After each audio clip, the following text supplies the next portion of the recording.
কোনো জাহেল কোনো বুদ্ধি আর হয়? হলো না, জ্ঞান হলো না, বুদ্ধি হলো না। বেরাদার সঙ্গে সঙ্গে আবু জেহেলকে সমস্ত কথা বললেন, এগুলি জানলা কটা, যে দরজা কটা, সিঁড়ি কটা, এবং বেরাদার সব বলে দিয়ে চট করে আবু জেহেল বলছে, তুমি তো বললে, তো আমি শুনে নিলাম, আমি শুনে মেনেও নেব নাকি? কারণ হলো আমি তো এখন পর্যন্ত বাইতুল মুকাদ্দাসের চেহারাই দেখিনি, তুই সত্য কি মিথ্যা বললে? বলে না আবু জেহেল, এ আবু জেহেল মিথ্যা বানায়া নিজেকে মিথ্যা প্রমাণ করে নিয়ে চলে গেল, কিন্তু এটা ভাবলো যে আমার নবীকে মিথ্যা বানানো। নাউজুবিল্লাহ। চলে গেল।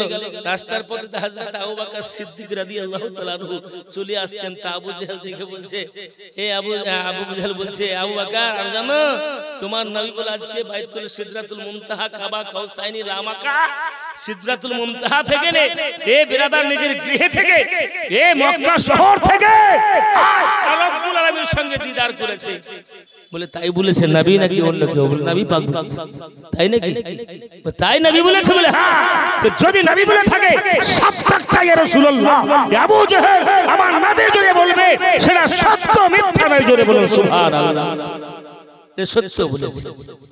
এ হলো সিদ্দিক, যাদের নবীর উপর বিশ্বাস সর্বদাই, সর্ব অবস্থায়, সর্ব সময়, সর্ব কথার উপরে, সর্ব মাত্রার